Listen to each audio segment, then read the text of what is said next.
The movie begins with Kate, a 7th grader, sharing her story of feeling invisible. She lives with her single and divorced mom, Lori, who dates frequently and copes with breakups through therapy sessions and ice cream. Kate amusingly nicknames all of her mom's dates as Skip, as she finds it difficult to keep track of each one of them.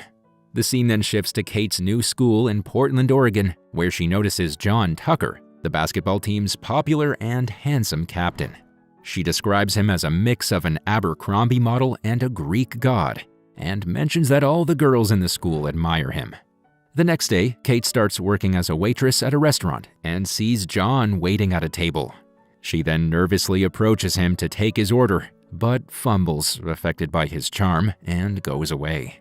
Later, as she returns to take the order, she witnesses John with their school's media expert, Carrie Schaefer. The two kiss in front of everyone, making an awkward moment for Kate to disturb them and get their orders. To Kate's surprise, when she returns the second time, she notices John with Heather, the head cheerleader of the school. The twist is that John is secretly dating 3 girls, including an animal activist named Beth McIntyre, and they are unaware of his plan.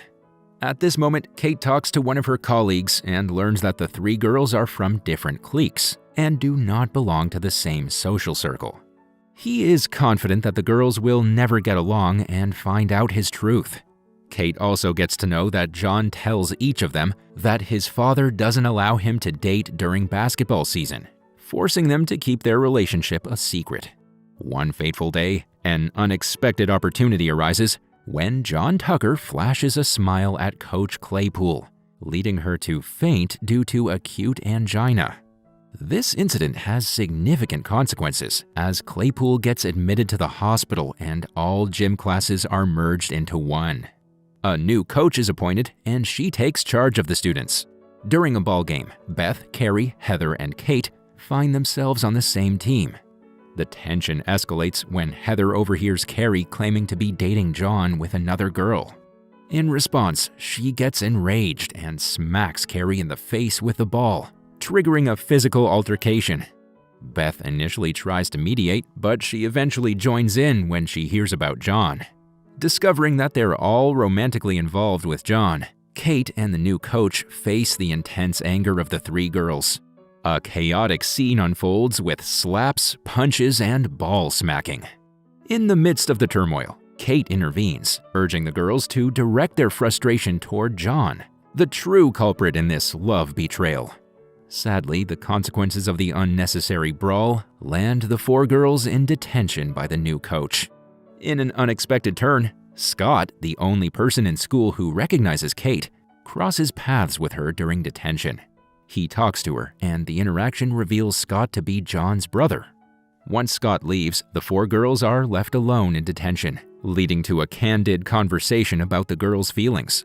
Here, Kate sheds light on the emotional manipulation that guys like John employ, prompting them to consider seeking revenge against him. At this moment, the 3 girls who dated John get to know that John has been manipulating them by making them feel guilty and saying the exact words to each one of them. Later that evening, Carrie, Beth, and Heather arrive at Kate's home without any notice, and together they strategize about how they can retaliate against John. Following this, they head towards the school's sports center, and Kate inquires about the unique feature they like in John. After deducing that the girls fall for the guy's physical appearance, Kate and others decide to ruin the same for John. Their initial plan involves an embarrassing advertisement featuring John's face, stating that he is suffering from an STD called herpes. However, it backfires when he unexpectedly wins a Teen Responsibility Award for speaking out about STDs and motivating other students. Meanwhile, Scott and Kate's connection deepens when the former proposes to her and they become lab partners. Undeterred, the girls again have another meeting and craft another plan to bring down John, this time involving administering estrogen in his drink. However, this scheme also fails, as John, despite having a meltdown during a game, manages to win over the girls because of his sensitivity on display. Numerous girls follow him after the game and hand him their numbers, mentioning that he expressed the feelings of a real man and they liked it. Adding to the disappointment of the three girls, John breaks up with all three of them, claiming he wants to focus on his personal growth and that they are not his type. Despite causing emotional turmoil, John seems indifferent to the girls' feelings, earning well-deserved slaps from them on both cheeks.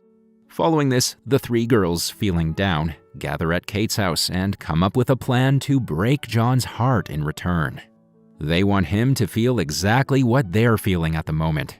Since Kate hasn't been with John, they suggest she pretends to date him, and once he falls for her, she can break up with him. Their goal is to make him understand the pain of heartbreak. Initially hesitant, Kate doesn't want to participate, but after insistence from the girls, she reluctantly agrees. The plan brings the four girls closer emotionally. The next day, Heather introduces Kate to the cheerleading group, offering tips on confidence. She reveals that John likes cheerleaders, and surprisingly, Kate quickly catches his attention. When John asks Heather about Kate, she doesn't reveal much and walks away, leaving him curious. She also mentions that Kate is out of his league. After this, the girls intensify their plan, advising Kate to act disinterested instead of giving John the usual attention he gets from the girls.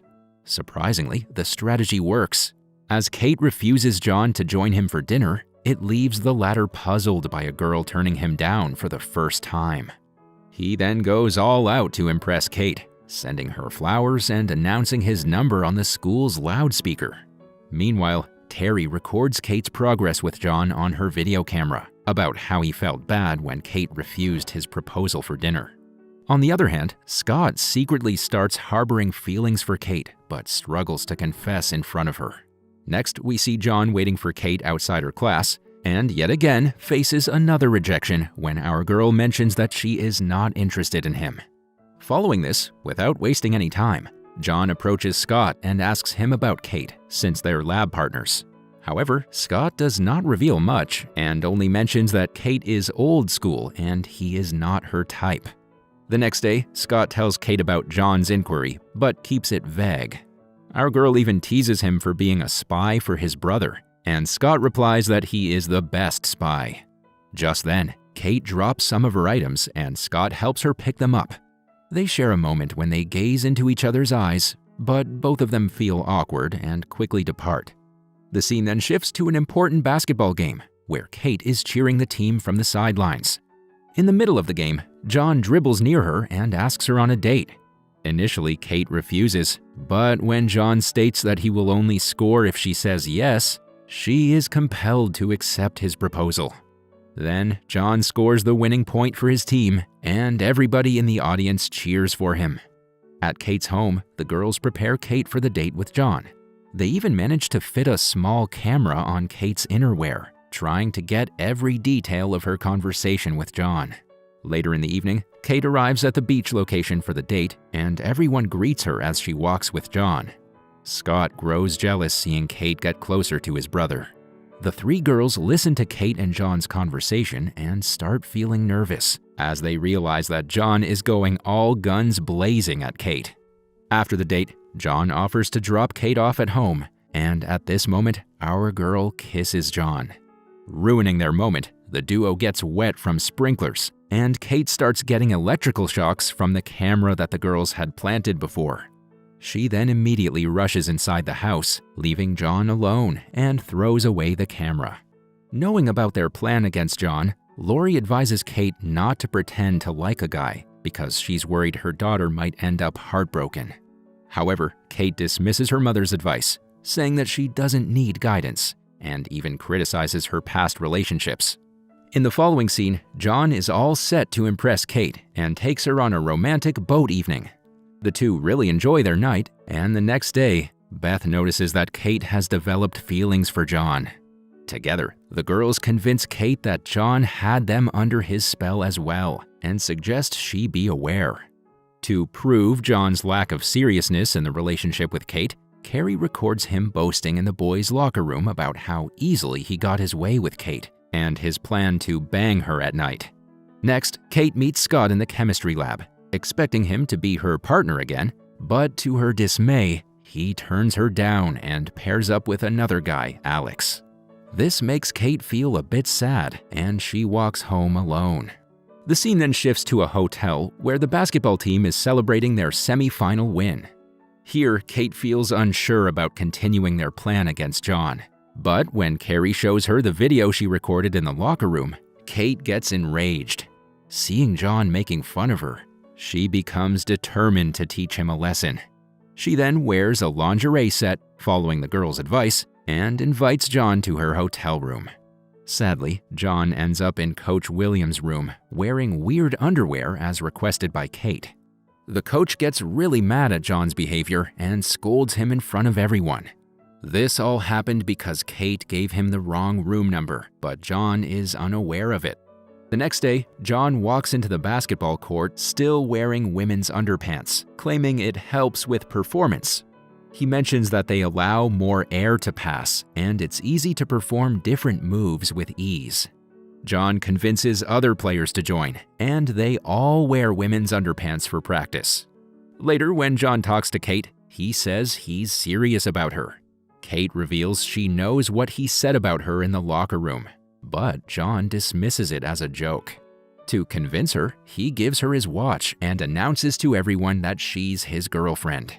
After this, Beth, Carrie, and Heather are shocked to see John genuinely interested in Kate, and even more surprised that Kate has fallen for him. They remind her that she was nobody before they helped her get noticed by John. In response, Kate feels embarrassed and says she's no longer interested in their plan and opts out of it. At home, frustrated Kate discusses with Lori about her situation and not having any friends. The mother then encourages her to be true to herself to find real friends. After this, Kate arrives at John's birthday party to tell him everything. Before Carrie, Beth, and Heather could play her video about taking revenge on John, Kate confesses everything to John, revealing that she, along with the other girls, devised the plan to make him feel the heartbreak they experienced. After the confession, the crowd reacts negatively, and Carrie, Beth, and Heather climb on stage to defend Kate. They apologize, admitting it was their fault, but get splashed with drinks. John then tries to calm his friends, but things get out of control and Kate begins a cake fight, throwing a piece of cake at John's face. The next day at school, Kate approaches John and apologizes to him for ruining his birthday party. John also apologizes and promises to be truthful from now on. They say goodbye and part ways on good terms, deciding to remain friends. In the last scene, Scott asks Kate to be his lab partner again, and their connection rekindles. The other three girls also learn about it, and they playfully tease Kate for now having a crush on the other Tucker after crushing John's feelings. The movie then ends with the girls talking about Kate being a legend in the school as she did what no other girls ever dared to.